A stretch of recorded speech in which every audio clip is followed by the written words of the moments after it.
Assalamualaikum. Hai guys, kembali lagi di channel aku, Reta Pramesti. Pertama-tama kamu harus tahu dulu bahwa Unpad itu tahun ini di jalur SNM, SBM, dan SMUP-nya itu salah satu PTN yang menerima kuota terbanyak, yaitu sekitar 5.545 orang. Dan untuk jalur mandirinya adalah sekitar 30% dari total penerimaan, atau sekitar 1.500-an. Jadi ini merupakan salah satu peluang besar buat kamu ketika daftar SMUP Unpad bisa jadi lolos di Unpad 2020. Hari ini kita bakal bahas tentang Q&A SMUP Unpad 2020.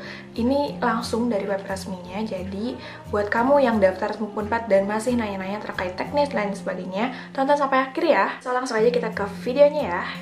Nah, jadi pertanyaan pertama adalah saya tidak mengikuti UTBK tahun ini, apakah bisa mendaftar SMUP Unpad? Itu tetap bisa, tapi kamu lewat ujian daring. Oke. 2. Saya ikut UTBK tahun ini, tapi saya pengen buat ikut ujian daringnya. Bisa apa enggak? Bisa. Kalau misalnya kamu nggak yakin sama UTBK kamu, mendingan ikut ujian daringnya aja. Di website tercantum tanggal 8 sampai 9 Agustus 2020 untuk ujian. Nah, apakah bisa memilih salah satu? Jawabannya nggak bisa, karena itu sesuai dengan kartu peserta ujian kamu. Nanti bakal ada menjelang hari ujiannya. Jadi kamu harus pantengin baik-baik kartu ujiannya ya. Yang keempat, untuk pendaftar jalur prestasi boleh nggak sih ikutan ujian Unpadnya? Oh, boleh daftar jalur mandiri juga? Jawabannya boleh. Jadi boleh mendaftar untuk jurusan di S1 dan D4. Yang kelima, apa boleh daftar S1 sekaligus D4? Boleh. Jadi boleh mendaftar S1 sekaligus D4 ya. Jadi sesuaikan aja sama minat serta passion kamu. Apakah pelaksanaan tes Unpad itu di kampusnya? Enggak, jawabannya karena tesnya itu dilakukan di rumah masing-masing. Apakah peserta UTBK tahun lalu bisa menggunakan nilai UTBK tahun lalu untuk digunakan tahun ini? Jawabannya nggak bisa. Jadi nilai UTBK yang bisa itu adalah untuk UTBK tahun ini, tahun 2020 ya. Materi apa sih yang digunakan untuk tes daring Unpad 2020? Jawabannya adalah TPS, tes potensi skolastik sesuai dengan UTBK. Jadi pastikan kamu pelajari kalau misalnya ikut ujian Unpad. Waktunya berapa lama? Waktunya adalah sekitar 120 menit untuk 4 subtes di TPS-nya. Jadi belajar dan latihan aja sesuai dengan UTBK kemarin, dan coba cari soal-soal tahun lalu. Aku udah share di video sebelumnya. Download ya. Saya belum dapat ijazah. Gunakan apa sih untuk penggantinya? Bisa menggunakan SKL atau surat kelulusannya. Jadi kamu lampirin aja SKL-nya. Surat keterangan lulus. Saya belum punya KTP nih buat daftar SMUP Unpad. Jadi gunainnya apa ya? Berdasarkan webnya itu bisa menggunakan KTP, surat keterangan gitu ya. Mungkin belum jadi suket sementaranya, atau KK, kartu keluarga.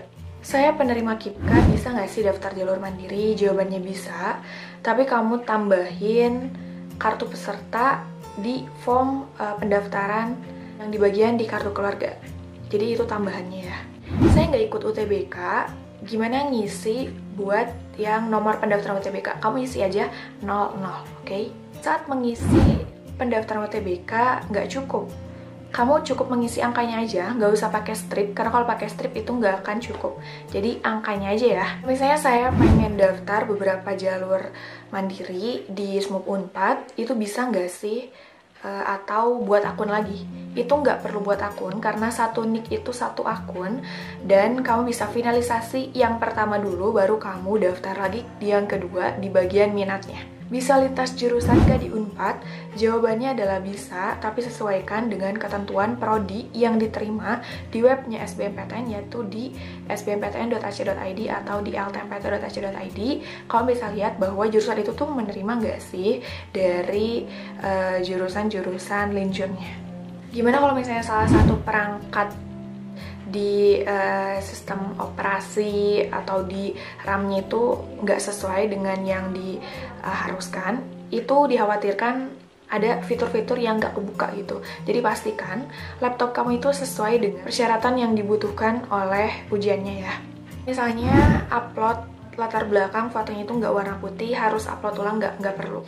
Gimana panduan pembayaran SMUP Unpad? Kamu bisa cek di http://smupunpad.ac.id/panduan pembayaran. Ini kayak gini contohnya ya. pilih bank, lalu pilih pembayaran, masukkan kode dan lain-lain sampai si nominalnya berapa. Itu tinggal di transfer aja jadinya. Gampang. Gimana pembayaran buat Bank BCA? Kamu bisa pilih menu, transfer, virtual account, terus masukin 10510 lalu nomor tagihannya. Untuk membayar yang kode BRI, kamu bisa masuk ke menu pembayaran, universitas, kode perusahaan yaitu 001 dan masuk nomor tagihannya. Kalau misalnya kamu login, terus dinyatakan bahwa login tidak ditemukan, itu gimana? Kamu bisa hubungi aja ke call centernya dan sebut gitu. Ada NIK biar ditangani oleh bagian si operatornya. Kalau misalnya udah daftar nih, terus dibilang bahwa kombinasi nama dan NIK-nya itu kurang tepat, itu bisa hubungi juga call centernya Unpad dan sebut nama dan NIK, nanti akan ditangani juga. Menggunakan nilai UTBK, tapi pilihan prodinya beda, itu boleh nggak? Boleh. Karena beda kan jalur mandiri sama jalur SBMPTN, jadi boleh walaupun pas SBMPTN kamu nggak milih Unpad bisa gitu untuk ikut SPUP-nya itu Unpad dan prodinya itu beda. Saya diterima di SBMPTN, apakah uang pendaftaran dikembalikan? Enggak ya, itu nggak bisa karena itu udah milik Unpadnya gitu, itu udah pendaftaran awal, sudah diklaim. Saya sudah cetak kartu peserta tapi nggak ada jam pelaksanaan. Nah jadi kamu harus update terus menuju tanggal 8 atau 9 Agustus, itu sekitar tanggal 7 Agustusnya insya Allah jam pelaksanaannya udah ada, jadi dicek terus ya. Apakah ujian daring bisa menggunakan HP? Tidak bisa, karena belum kompatibel gitu sih nanti softwarenya. Jadi usahakan pakai laptop dan sesuai dengan spesifikasi yang ditentukan, seperti ini. Misalnya menggunakan iOS atau macOS itu bisa nggak bisa ya, jadi pakai laptop yang berdasarkan spesifikasi yang sudah dijelaskan di webnya dengan sistem operasi Windows 10. Saya daftar pakai KIPKA, bisa nggak sih diterima di Unpad? Bisa. Kalau misalnya masih ada nih kuota buat KIPKA-nya, kamu bisa gitu menjadi salah satu penerima. Tapi kalau misalnya enggak, kamu diterima di reguler, tapi nanti UKT dan SP-nya sesuai dengan kemampuan orang tua. Jadi tenang aja gitu ya. Saya udah ngelakuin pembayaran tapi finalisasinya nggak bisa diklik. Gimana caranya? Itu kamu bisa hubungi helpdesk dan sebutin nama serta nicknya, nanti bakal dibantu. Kalau orang tua udah meninggal, gantinya apa sih? Kamu bisa isi dengan wali yang menanggung biaya pendidikan. Aku kasih bonus buat ngecek keketatan, yaitu daya tampung bagi peminat. Kan tahun ini ada 5.500 peserta dan 30%-nya diterima jalur mandiri, yaitu sekitar 1.500 orang. Sebenarnya nggak ada transparansi dari tahun lalu tuh daya tampung dan peminat. Tapi ini aku dapet dari beberapa web, kamu bisa cek di sini. Oke, jadi urutkan dari keketatan kecil ke besar. Kamu juga harus lihat nilai UTBK tahun lalunya itu berapa, kamu urutin dari besar ke kecil. Jadi passing grade atau nilai UTBK, lalu keketatan, dan juga sesuaikan dengan minat kamu. Gitu aja, semoga video ini membantu dan bisa membawa kamu buat lolos di SMUP Unpad 2020. Kabarin aku kalau misalnya lolos ya, and bye-bye. Wassalamualaikum warahmatullahi wabarakatuh.